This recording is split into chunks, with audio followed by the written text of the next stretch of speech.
Nah, untuk aktivitas 8.3 yaitu di mana aktivitas manusia yang menyebabkan perubahan lingkungan. Nah, jadi di sini yang akan kita bahas aktivitas manusia itu yang menyebabkan perubahan lingkungan. Yang pertama ada kegiatan yang terkait alih fungsi lahan. Jadi yang sebenarnya lahan itu fungsinya sebagai misalnya hutan atau lahan hijau, tapi difungsikan untuk kegiatan yang lain oleh manusia seperti membakar hutan tersebut. Nah, di sini ada kegiatan Ayo Berlatih. Tulislah persamaan reaksi kimia setara pembakaran tak sempurna yang pernah disampaikan pada bab 3. Nah, ini adalah persamaan reaksinya. Kemudian yang keempat, ayo berlatih. Tuliskan persamaan reaksi kimia setara reaksi fotosintesis yang pernah diulas di bab 3. Nah, ini ada hubungannya dengan pelajaran kimia ya. Jadi ini adalah persamaan reaksi yang reaksi fotosintesis yang sudah pernah dibahas di bab 3. Oke, kita lanjut slide selanjutnya. Nah, di sini selain tadi pengalih fungsian lahan, yang kedua aktivitas manusia yang menyebabkan perubahan lingkungan itu adalah penggunaan freon. Nah, freon itu adalah nama dagang dari senyawa klorofluorokarbon ya, klorofluoro ini. Klorofluorokarbon. Nah, di mana senyawa ini mengandung 3 jenis atom dari unsur klor, fluor, dan karbon. Nah, jadi ini fluor ya, seharusnya fluor. Nah, di mana klorofluorokarbon ini sering ditulis dengan disebut dengan CFC, klorofluorokarbon. Nah, freon umumnya berupa gas tidak berwarna atau cairan yang tidak berwarna yang mudah menguap pada suhu kamar. Nah, kemudian selanjutnya ada aktivitas kendaraan bermotor. Nah, aktivitas kendaraan bermotor yang sangat tinggi di Indonesia itu berakibat meningkatnya emisivitas buangan hasil reaksi pembakaran juga meningkat, sehingga menyebabkan pencemaran udara, terutama pada perkotaan yang mencapai angka 70%, di mana gas-gas buang hasil reaksi pembakaran mengandung gas nitrogen oksida NO, gas sulfur dioksida SO2, gas karbon monoksida CO, dan gas metana CH4, dan pencemaran partikulat berupa hidrokarbon, logam, dan timbal. Jadi banyak sekali zat-zat kimia yang berada di asap kendaraan bermotor tersebut yang dapat menyebabkan meningkatnya emisi gas rumah kaca. Nah, selanjutnya pada pembahasan 8.4 yaitu solusi mengatasi pemanasan global. Nah, jadi di sini solusi mengatasi pemanasan global itu yang pertama ada penggunaan energi terbarukan sebagai sumber energi yang ramah lingkungan. Nah, di sini salah satunya sumber energi terbarukannya itu adalah teknologi kendaraan hibrid yang menggunakan bahan bakar listrik dan pembangunan stasiun pengisian bahan bakar listrik. Nah, jadi itu adalah salah satu jenis usaha yang dilakukan. Kemudian yang kedua, riset nanomaterial untuk produksi skala besar sel surya dengan harga yang terjangkau oleh masyarakat sektor industri sebagai sumber energi listrik. Jadi yang pertama itu penggunaan teknologi kendaraan hibrid dan produksi skala besar sel surya. Kemudian yang ketiga, pengembangan mesin untuk bahan bakar biogas, biodiesel, dan bahan bakar sejenisnya. Jadi berasal dari alam. Kemudian yaitu bersepeda atau jalan kaki. Nah, bersepeda dan jalan kaki ini akan menghemat bahan bakar. Jadi ketika kita berpergian jarak dekat, kita bisa menggunakan sepeda atau jalan kaki saja karena atau misalnya kalau jauh bisa kita menggunakan kendaraan umum. Jadi itu bisa mengurangi penggunaan bahan bakar fosil. Kemudian selanjutnya memilih untuk membeli alat-alat elektronik yang hemat daya. Jadi yang lebih hemat supaya lebih hemat penggunaan listrik agar tidak boros dan kalau misalnya listrik hemat berarti kan penggunaan dari bahan bakar juga menjadi lebih hemat. Kemudian meluangkan waktu senggang untuk berkebun di rumah. Nah, jadi kalau ketika kita berkebun di rumah, berarti kita menumbuhkan tanaman hijau. Tanaman hijau itu kan menghasilkan oksigen dan dia menyerap karbon dioksida, sehingga itu membuat lingkungan kita menjadi bersih, asri, dan segar.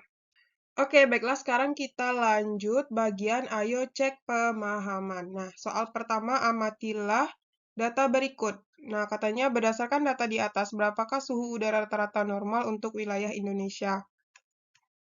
Nah, untuk wilayah normal berarti di tengah-tengah ya. Di tengah-tengah ini berarti antara 25,5 dan 26,0 yaitu sekitar 26,3 derajat Celcius. Oke. Yang kedua, itu adalah pada tahun berapakah anomali suhu udara rata-rata paling ekstrim terjadi di wilayah Indonesia. Nah, ini ya paling ekstrim itu perubahannya ini. Berarti ketika tahun 1997 sampai ini ya 1999 ya. 1997 sampai 1999. Nah, yang ketiga, tentukanlah rata anomali suhu udara rata-rata dalam kurun waktu 10 tahun terakhir. Berarti 10 tahun terakhir itu dari ini ya, 2001, 2, 3, 4, 5, 6, 7, 8, 9. Dari 2012 ya ke 2022. Berarti 2012 ke 2022. Nah, refleksikanlah apa yang telah terjadi di Indonesia dalam kurun waktu tersebut, sehingga terjadi anomali suhu udara rata-rata didukung dengan data-data. Nah, kita cari rata-ratanya dulu ya. Rata-rata.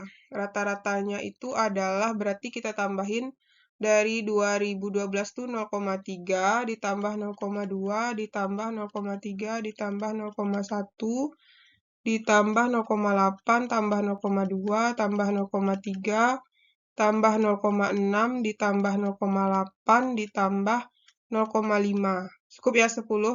Nah, nanti kita bagi dengan 10. Nah, ini nanti dapat hasilnya adalah sekitar 0,41 derajat ya. Bukan derajat. 0,41 ini rata-rata anomali suhunya ya. Kemudian katanya refleksikan. Nah, kalau misalnya refleksikan itu berarti dari tahun ke tahun itu berarti terjadi peningkatan ya dari tahun ke tahun itu terjadi peningkatan dari kenaikan suhunya, oke? Peningkatan dari kenaikan suhu. Oke? Oke, slide selanjutnya, ayo cek pemahaman. Nah, di sini katanya jawablah pertanyaan-pertanyaan berikut. Kalian telah membaca fakta bahwa es kutub telah banyak mencair. Mengapa informasi tersebut menjadi sangat penting bagi kita?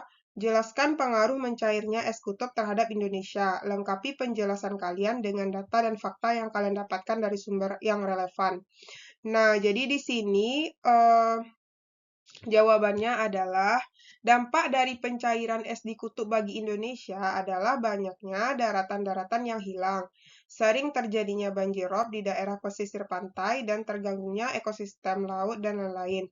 Karena ini banyak terjadi, kita lihat di berita ataupun kita baca di media-media sosial yang sering mengupdate ya info-info bencana alam yang terjadi akhir-akhir ini karena akibat dari pemanasan global itu tersebut. Oke, nanti mungkin kalau adik-adik ada tambahan jawaban yang lain, silahkan ditambahkan ke jawabannya masing-masing. Oke, kita lanjut soal bagian yang C, pelajari penjelasan berikut ini. Para peneliti mencoba melakukan penelitian mengenai pengaruh suhu terhadap jenis kelamin penyu hijau. Dari hasil penelitian ditemukan bahwa suhu yang lebih hangat menyebabkan dihasilkan lebih banyak penyu betina, sedangkan suhu dingin dihasilkan banyak penyu jantan. Tentukanlah benar atau salah pernyataan berikut. Variabel bebas dalam penelitian ini adalah jenis kelamin. Salah ya. Seharusnya kalau variabel bebasnya adalah itu suhu. Kalau variabel terikatnya baru jenis kelamin penyu. Jenis kelamin penyu. Oke. Nah, jadi ini pernyataannya katanya jenis kelamin itu bebas, berarti salah. Yang kedua, peneliti akan memberikan berbagai perlakuan suhu yang berbeda saat telur dierami di dalam pasir. Ya, benar, karena suhunya dibeda-bedain kan. Pengaruh suhu. Berarti benar. Hasil penelitian ini akan digunakan sebagai dasar pembiakan penyu hijau. Ya, ini juga benar ya. Oke, soal nomor 2. Kita jawab di sini aja ya. Prediksilah bagaimana jenis kelamin penyu pada tahun ini dibandingkan 20 tahun yang lalu. Mengapa? Jadi kalau misalnya sekarang kan suhu meningkat ya. Makin lama suhu meningkat.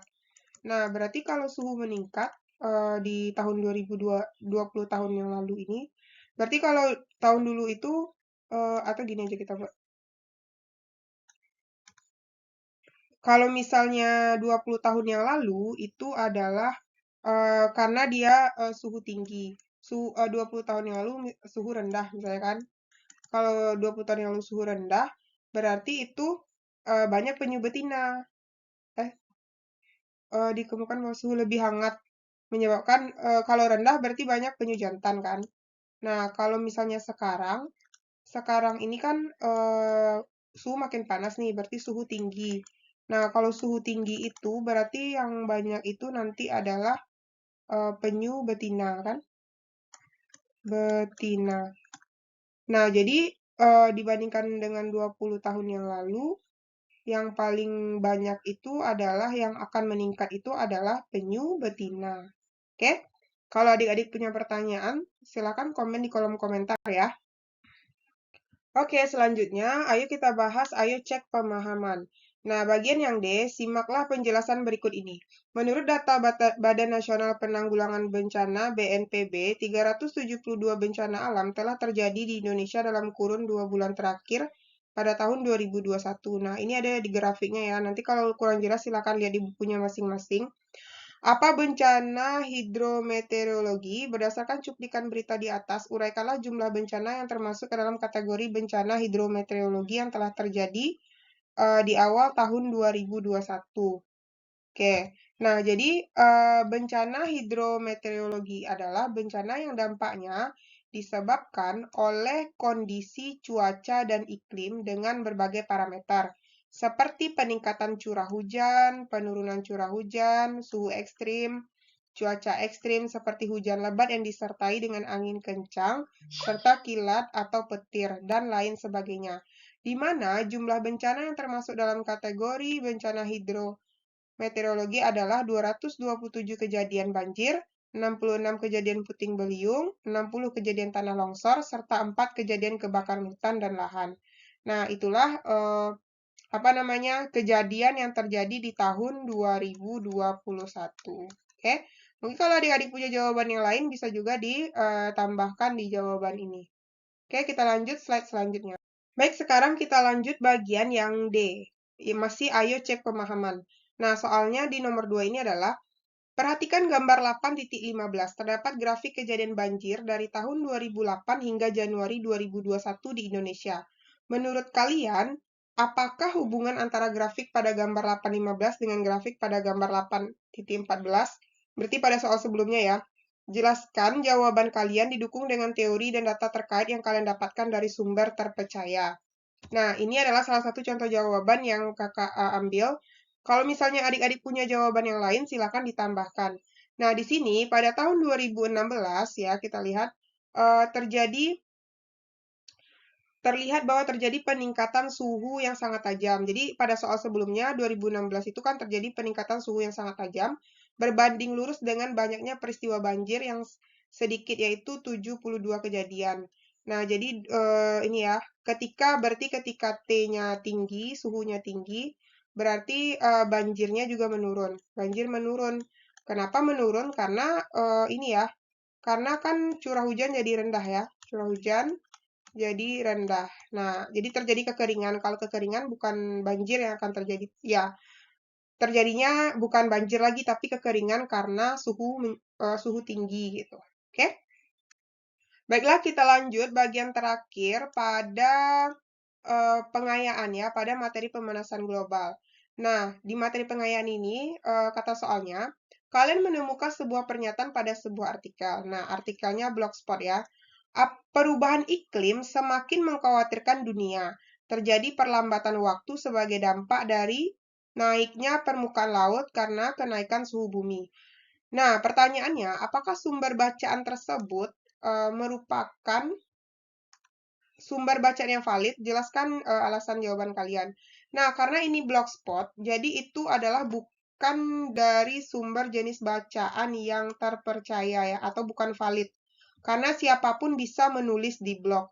Nah, beda cerita kalau misalnya kalian bacanya di situs BMKG, karena yang menulis itu pasti orang yang sudah tervalidasi ilmu pengetahuannya dan sudah berkompetensi di bidang itu untuk menyampaikan informasi yang sebenarnya gitu, berdasarkan data dan penelitian yang sudah mereka kerjakan.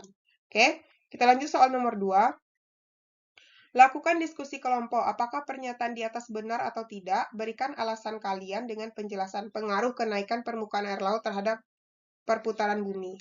Nah, di sini jawabannya adalah, jadi jawabannya ketika pertama itu ketika es kutub mencair dan menutupi daratan, telah terjadi perpindahan massa air, akan menyebabkan perubahan poros rotasi bumi dan mempengaruhi gerak bumi terhadapnya.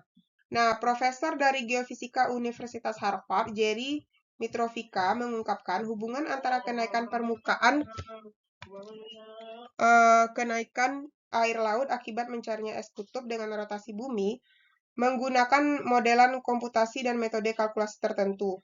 Hasil studi menyebutkan bahwa kurun waktu 2.500 tahun, bumi mengalami perlambatan rotasi bumi. Jadi dari penelitiannya itu, bumi telah mengalami perlambatan rotasi, di mana kaitannya dengan interaksi antara mantel bumi dan inti bumi, serta kenaikan permukaan air laut pasca zaman es. Nah, kemudian selanjutnya, bumi itu melambat 4,5 jam sejak 500 sebelum Masehi seiring peningkatan permukaan air laut. Rata-rata perlambatan rotasi bumi setiap tahun adalah 2,4 detik. Oke, jadi itulah materi pemanasan global. Mungkin kalau adik-adik punya pertanyaan, silakan komen di kolom komentar, dan terima kasih atas perhatiannya.